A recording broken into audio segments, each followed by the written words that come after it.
Welcome everyone to today's webinar. We got about 2 minutes before we go live on Facebook. And for those of you who are in the actual podcast, well, not the podcast, the webinar, I just want to say thank you so much for joining us.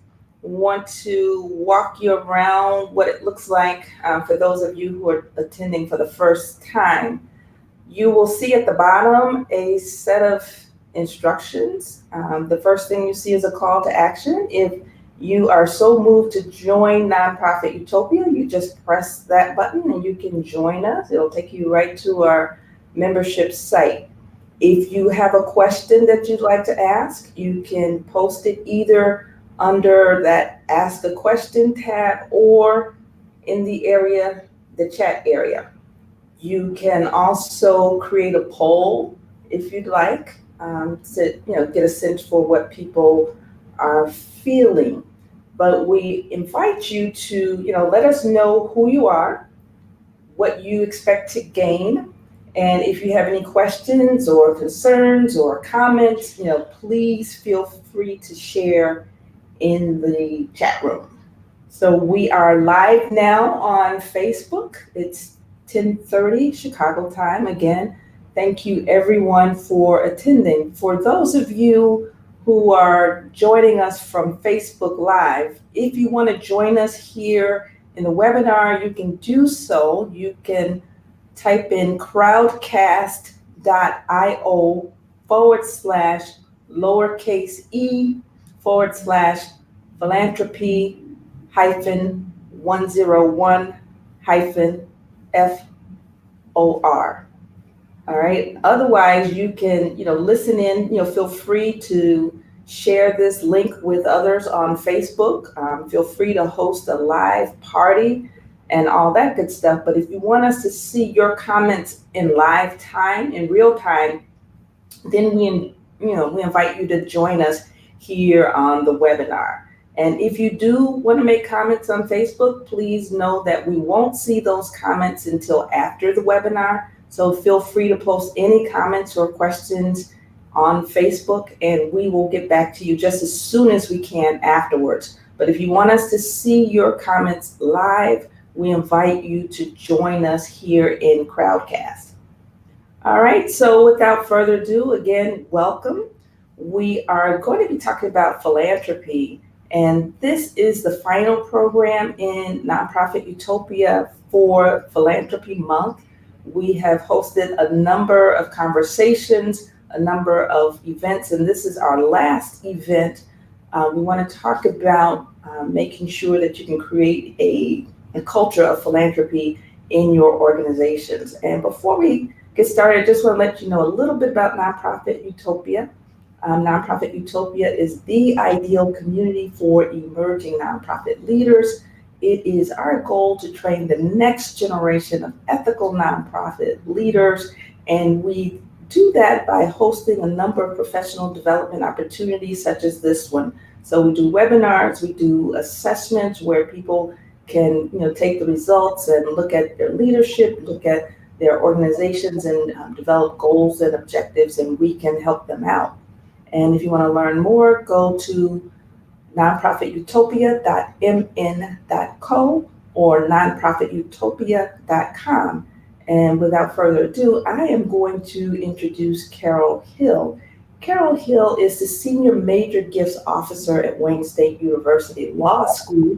She is also a member of Nonprofit Utopia, and we are so thrilled that she is joining us today. And in fact, this whole month of activities, came about as a result of the conversation she and I had. So without further ado, Carol, I'm going to turn it over to you. You can come to us in your own way. Thank you, Valerie. It's been a pleasure to work with you over the past 15 years on our philanthropy journeys together. I just wanted to give you a little bit of background. I have an undergrad in engineering from Michigan State and an MBA from Wayne State, where I currently work. But I spent 20 years as a information technology professional before coming into the nonprofit sector. And the way I got here is really through my son, Jeremiah, who was born with Down syndrome and a congenital heart defect. And so we got introduced to this alternate universe of the nonprofit world through receiving services. And my first real fundraising job was at a school for children with special needs in Palos Heights, Elam Christian Services, and successfully did a $16 million capital campaign there under the auspices of the Alpha Group, which is a wonderful organization that serves nonprofits. So for 7 years after that, I served at first startup and development directors for several startup elementary schools in Chicago and Philadelphia, but really found my sweet spot here in the major gift world. Today, I'm going to go over philanthropy. It's really a calling of mine more so than a job. And so I'm happy to share with you some of the insight that I've learned over the past 15 years in this sector. So I'm going to go over Giving USA. If you haven't heard of that, it's a great website that talks about who gives in the United States and has done studies over the last several years. I'm going to talk about philanthropy and really the core of what it is and building that culture of philanthropy. Then I'm going to talk a little bit about getting to a major gift conversation, just to give you kind of an overview of how you would sit down one-on-one with a prospective donor and get to the conversation that talks about their giving. And then a little bit on planned giving vehicles, because almost every major gift involves a planned giving component. And then I'd love to open it up for questions. So let me go ahead and get started. Valerie, I'm going to depend on you to be our timekeeper. Let me know when it's time to shut up and get some questions answered. Okay, great. All right. So Giving USA, there's a website that you want to go to. It's usually a year or two behind. I think they just came out with 2018 figures, but 2017 will work for our purposes. In the United States, $410 billion was given to charities in the United States in 2017. That's a lot of money. But what most people don't know is that 80% of that money is given by individuals. And so I always like to highlight that individuals give the most and the largest gifts. Corporations, as you can see on our pie chart, give about 5% of that 410 billion, because corporations are not in business to to change lives. Corporations are in business to make money for their shareholders. And so the 5% that they give allows them to be good neighbors, and also usually comes out of a marketing budget. And then foundations are the other 16%, and many of those foundations are also private foundations from individuals. So out of the whole gamut, you want to really always focus your fundraising at attracting individuals to your cause and then talking to them about increasing their giving. So what is philanthropy? It really comes from the Greek origin of philo and anthropos, meaning love of people. So anyone can be a philanthropist regardless of their status or worth. And when we talk about philanthropy, we talk about gifts of time, talent, and treasure, because engaged donors give and unengaged donors typically don't give. So if they're not attracted to your cause, then there's probably nothing that you can say or do to have them give to you. And fundraising is really about asking others to join in an exciting and compelling vision and mission. And so that's really what fundraising is all about. So here's some notable philanthropists. I just put a few examples here. Wayne State got its largest gift ever from Mike and Miriam Illich. And if you're not from the Detroit area, you probably don't know. They're the founders of Little Caesars Pizza. They gave Mike and Marion, neither one of them went to Wayne State, but they were very much believe that Wayne State, being the city university that it is, could give others, they wanted to give others the access to a high quality education in business. So they gave us $40 million to build a new business school and named it the Mike Illich School of Business at Wayne State. That school just opened last September, and 60% increase in enrollment occurred because of their philanthropy. I will note that Mike Illich has a high school education, never went to college, but was attracted because of what Wayne State is doing for the city of Detroit. Sarah Blakely, many of you may not have heard of her, but she is the founder of Spanx, and she is number 21 on the list of the Giving Pledge, which was established by Bill Gates and Warren Buffett. There are 168 billionaires who have pledged to give 50% of their wealth. And Joshua Williams, I wanted to give him as an example because he's just a preteen who was able to raise $200,000 to end hunger in Miami. And then my favorite philanthropist, Osceola McCarthy.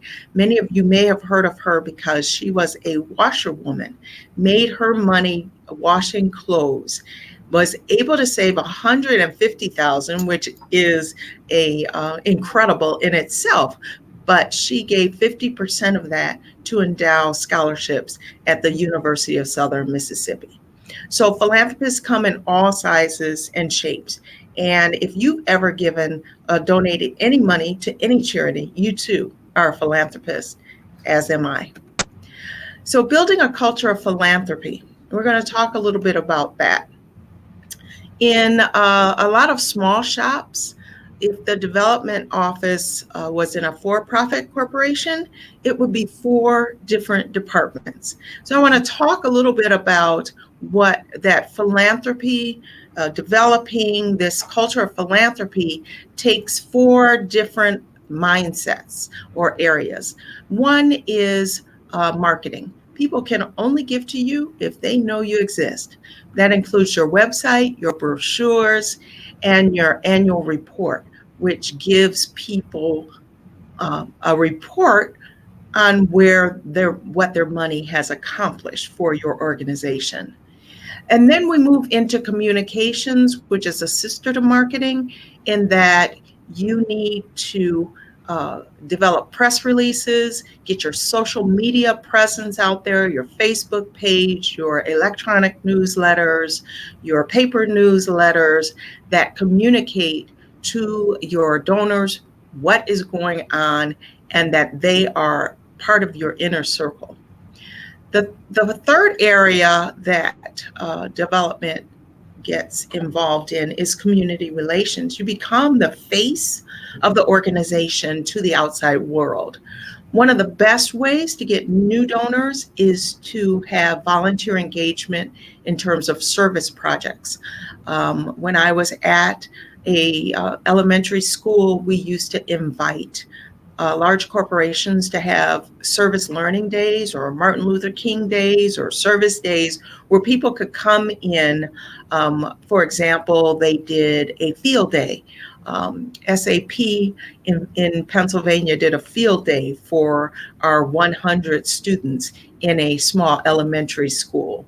And so they're able to do a one-day commitment, and then you get to invite them to become a part of your community by adding them to your mailing list, inviting them to donate, etc. And then public relations is just about making sure that you're being a good neighbor to the rest of the community and that the community understands who you are and what your impact is. So then after you've done all those things really well, then fundraising almost comes, people are almost asking to give you money because they want to get involved in your service projects. They want to get involved in your impact. And the way the number one reason people do not give is because they're not asked. And the number one reason they don't give again is because they're not thanked properly. So if you ask on an annual basis or a quarterly basis for donations, they will come. And you do that, the favorite way to get money is to mail it. It's still, even though we have Facebook and we have crowdfunding, the best and most effective way to get money is to send a mailing, at least on an annual basis, with a remittance envelope where people can line it up in their end of year giving and can mail you a check. And so that's still the number one way to get money for your nonprofit. Grants are another way. One-on-one solicitations is something that most small shops don't have time for. But what if you can engage your board members in helping with those, then that would be the most effective way. Any gift of 10,000 or more is going to need a one-on-one meeting to get it. People do not just send in with your mailing $10,000 and $20,000 gifts. These are things you have to ask for, and usually for a specific purpose or a specific campaign. And then events are kind of my least favorite way to raise money, but there are some people who make this make $100,000, $200,000, $300,000 a year on their annual events. And that takes an incredible amount of volunteer work, volunteer committees, a host committee, and people who are well known in the community to invite others to join. So that is how you solicit through events. Mm-hmm. So a culture of philanthropy is built when every person in your organization, from the janitor to the student to the executive director, understands why you need to raise money and what the money's going for. That every person serves as an ambassador, creating success stories, sharing those stories, and inviting others to help participate. For example, in my space, I get to talk about the impact of a scholarship and what that has on a student who otherwise might not have access to a high quality university education. And so I get to talk about that impact on a regular basis and share that story with others. And you need to develop those kind of stories. Some people call it an elevator pitch, but you need to understand, everyone in your organization needs to understand why you need to raise money and needs to talk about those purposes. At a private school serving low-income children in North Philadelphia, I was able to say that we wanted these students to have a high quality private education. 95% of the money that these students, 5% of the money, 5% of the total budget needed to serve these children came from tuition, because these were low income families. 95% of it was fundraised. And so if you could get people engaged in the mission, then they would understand that they were part of the 95% that helped make this possible. And then the other thing in building a culture of philanthropy is that everyone needs to participate in fundraising. And that doesn't mean that everyone has to go out and ask for money, but it certainly means that as you're posting things on Facebook, that you're sharing the stories and impact that your organization is having on individual people. You could also invite others to write thank you notes to your donors. When I worked for a small nonprofit as development director, I personally put a note on every single acknowledgement letter that went out of our shop. But you don't have to do that. You can share that with the teachers or the program directors in your small organization, or the board members love to be able to do that for you. And then the other thing is that everyone in your organization needs to give a gift at least once a year, whether it's $5, 500, or 5,000. If you the people who are closest to the mission are not giving, then why should anybody else give? And as a donor, you can share and you can understand what it feels like to be a donor and to be part of the organization. So then building a fundraising infrastructure, basically it's a pyramid. So occasional gifts that'll include crowdfunding and gifts that you get for events. Those are kind of at the bottom. Then you want to grow those people who give occasionally to give at least annually, once a year. When you've grown them to annual gifts, then those people who have given your organization at least $1,000, or maybe 5,000 is a better threshold for you. But look at your donor, look at your spreadsheet, see who's given at least $1,000. Those are good candidates to talk about giving more through a major gift.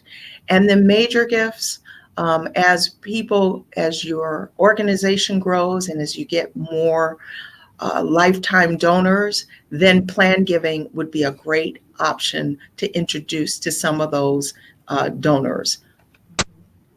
Major gifts happen at the intersection of inclination, capacity, and affinity.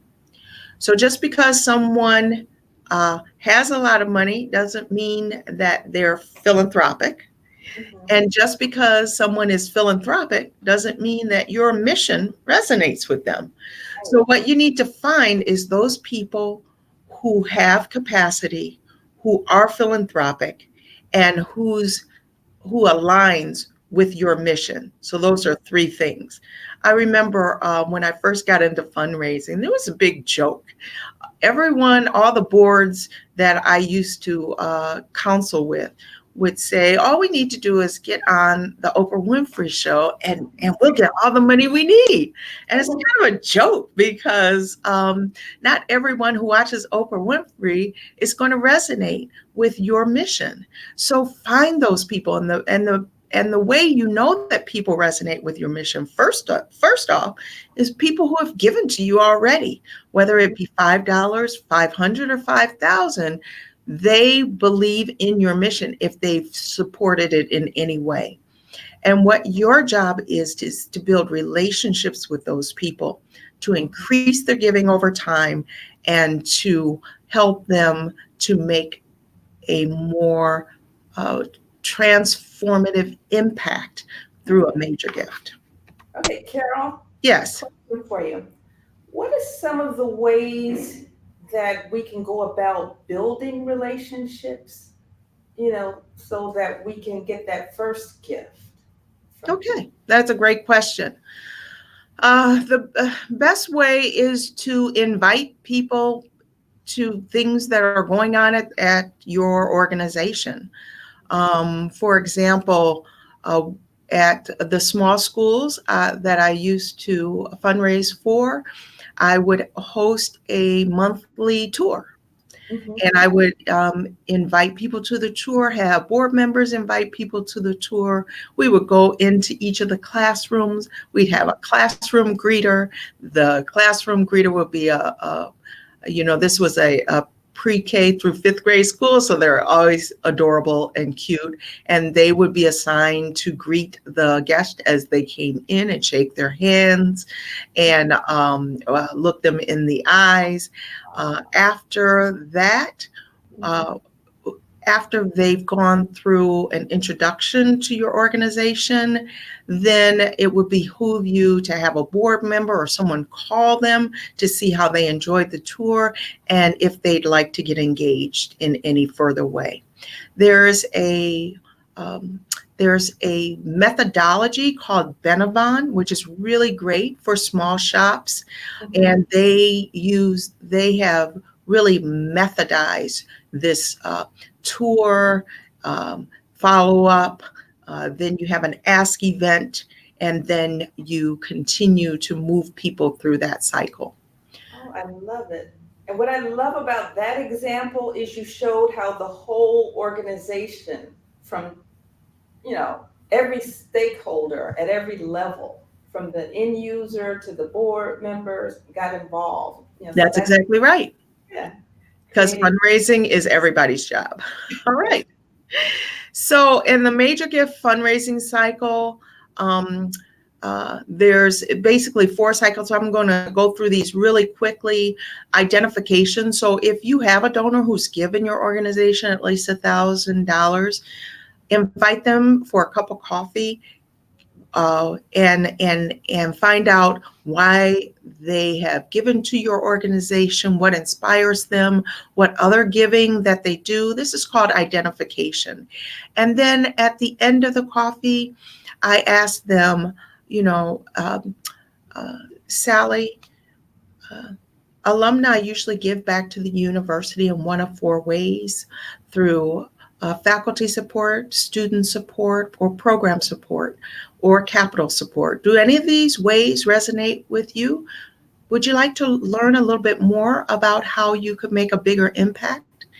And so she's going to say either no, I'm going to continue to give at my current level, or she's going to say, yeah, I'd like to hear more about how I can make a bigger impact. And so that's identifying. So now she's gone from being a major gift prospect to now we're trying to figure out what kind of gift she'd like to make. That's called the cultivation. So it's sort of like planting seeds.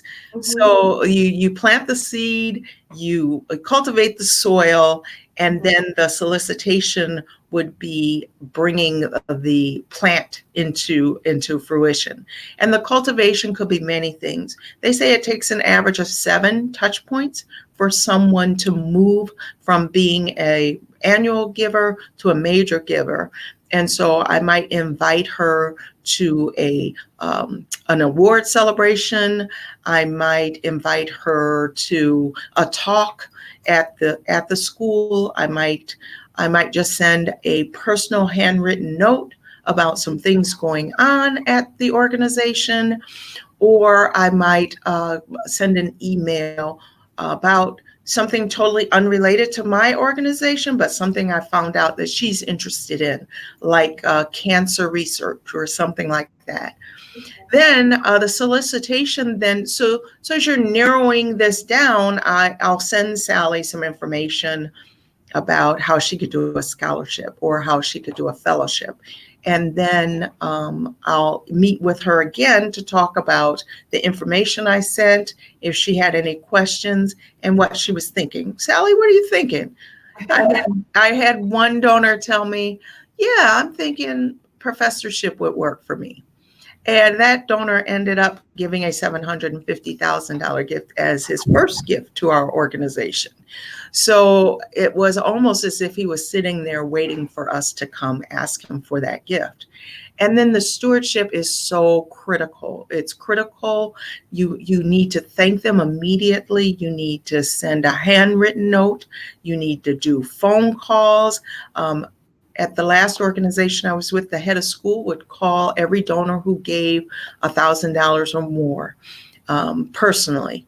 And people really appreciated that. They appreciate hearing from you. Sometimes a student letter will also be a way, or a client will write the thank you letter and send it. And that is so important, because if you're not thanked properly, and then if you don't tell them what happened with the scholarship or this major gift they gave, then they are not going to give you another one. And the idea is to keep them in the circle, keep them increasing their giving and their engagement and their transformation to the organization. So here's a few planned giving vehicles that you could easily suggest to your donors if they don't have a lot of cash in their checkbook. Then you can become their beneficiary of their IRA, their bank account, or a life insurance policy. People include us in their trust or their will. I just created a special needs trust for my son. So upon my death, all of my money will go into this special needs trust. And should Jeremiah, after his lifetime, not need all that money, then 5% will go to his high school, 5% will go to his current organization, and another 5% will go to the first organization that served him. So I was able to put different percentages in the will for his trust, and I'm able to document that. And I told the schools to expect that after his lifetime. A charitable gift annuity is a great way for retired people to give, because they can give usually around $10,000. And we usually partner with community trust funds to do this. And so they would give the charitable gift annuity to the community trust. The trust would give them between 5 and 8% a month. So they could get a monthly kind of income, but they could write off the $10,000, get a monthly income, and then after the lifetime of the individual, then whatever's left would be able to go to the charity. There's charitable remainder trust, which is kind of in the same order, and then there's real estate device, and that is when you have a piece of property that you give to the organization. Again, that's usually through a community trust or a vehicle that can handle the sale of the real estate. Okay, Carol, before we go to the next slide, we just had a program on planned giving, Mm-hmm. sponsored with Chicago Community Trust, as well as Prudential. And I guess one of the questions that came up is whether or not you have to be a high net worth individual in order to make a planned giving gift, upon your demise, or is that something solely for, people of means? Well, I definitely am not a person of means, and I've made a planned gift, Okay. definitely through Jeremiah's Trust. And I think it's a wonderful way to give any assets that would be remaining after a person's lifetime. Okay. This is also a great vehicle for people that don't have any heirs. It's also a great vehicle for people who don't have, who don't need their IRAs, like their other, maybe their TIAA CRAF or some other retirement fund. They're kind of over endowed for that. And so it's a great vehicle for that as well.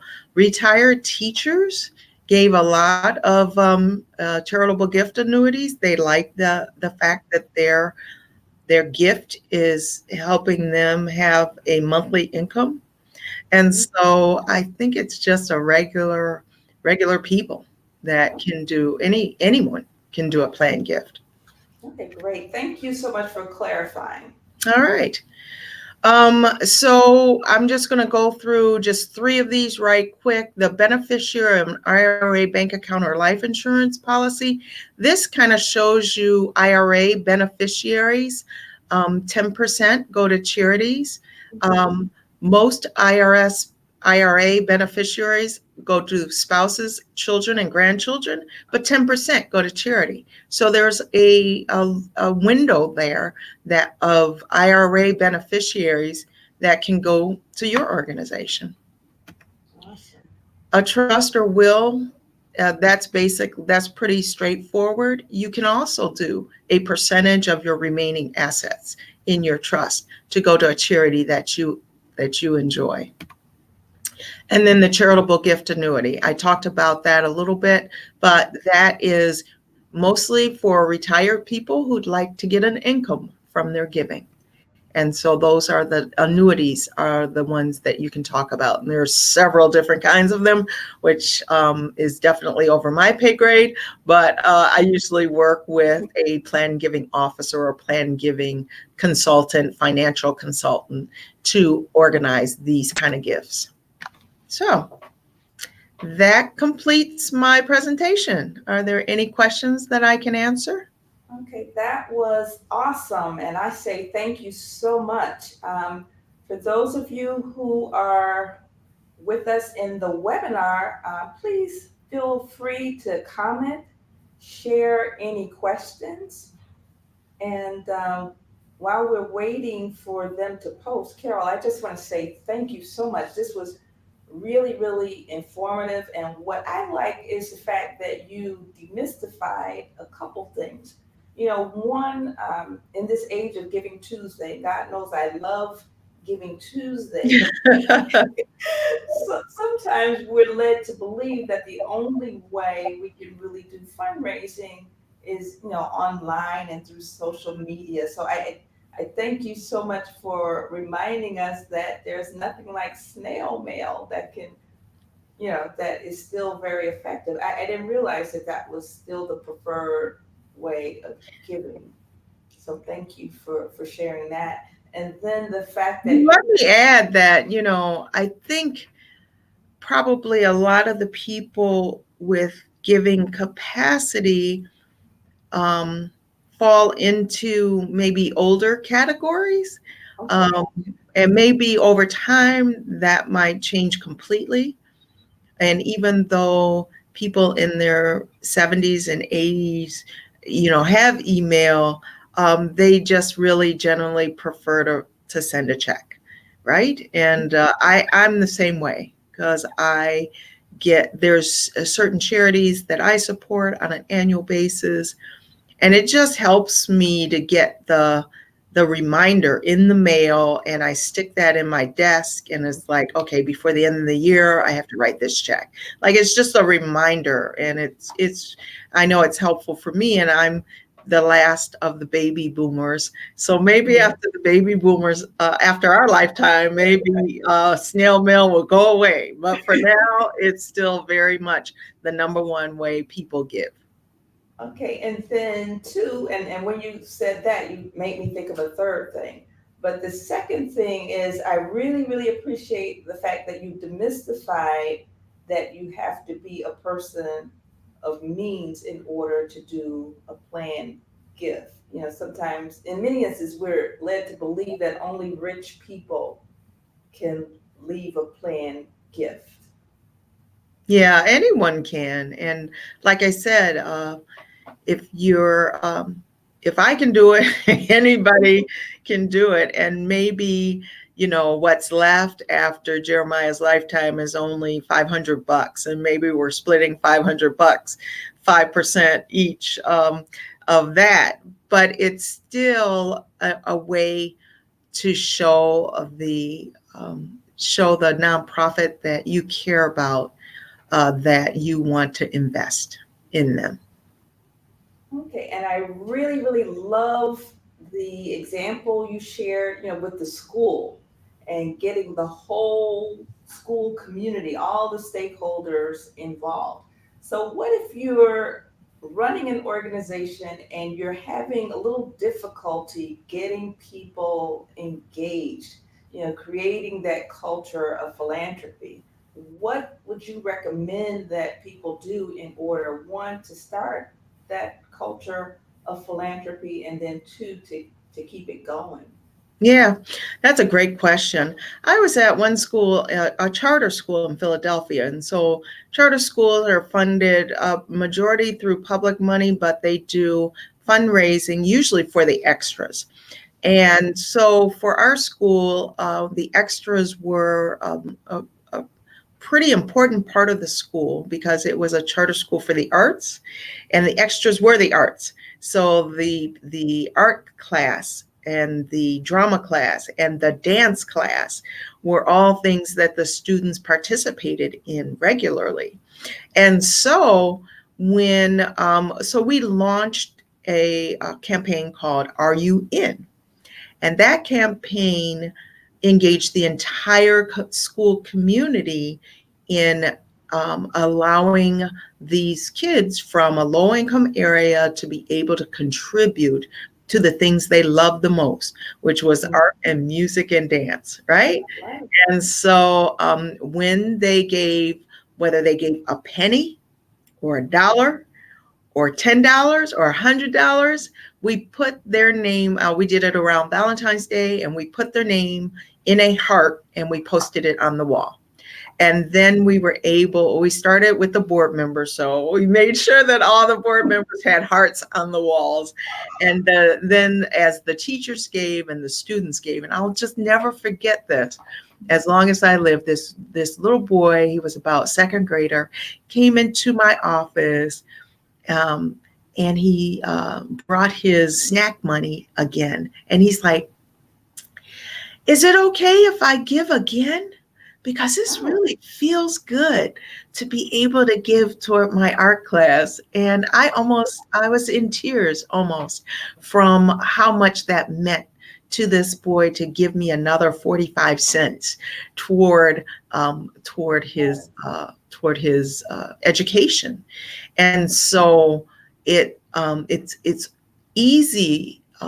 It's easier to ask others outside of the organization to give when everyone inside the organization understands why they're giving, what the money is used for.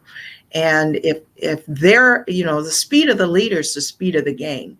So if your board and your staff aren't donors to your organization, you almost can't really expect others to be donors, right? And so it's really important, not the amount, but that everyone is giving something. Okay, and one last question. It doesn't look like we have any questions in the chat room, but one last question, and this deals with when you're reporting to funders, and or if you're in a meeting with a funder and they want to get a sense for the level of participation, what kinds of statistics or exhibits do you share with them to let them know that everyone in your organization is engaged in some way? Yeah, yeah. There's a lot of foundations who will not give you a grant if 100% of your board are not giving. And that's been kind of uh, something that's been established for a long time, a lot. And what they're saying is it's not so much the amount, but if your board members who are uh, intimately involved and engaged in your organization, if they don't feel like it's an organization worthy of giving to, then what does that say? Right. It says that if your board members uh, don't think this is a worthy organization, then why should anybody else? And so that's very important. And so sometimes it's very important to track that your board and your staff are 100% in. Not always the clients, because the clients that are served by nonprofits are usually not people of means. And so, but it even speaks volumes if your client appreciates you so much that they give you $5 or they give you a donation to help further their cause and serve more people like themselves. That's a powerful statement.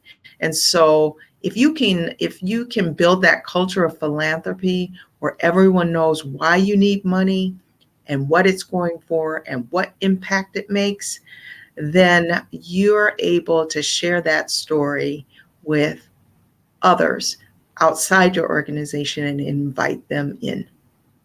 Okay, so it sounds to me like you need to also develop internal speaking points and familiarize people with your case for support so everybody's on the same page. It sounds like that's Yes. what you're saying.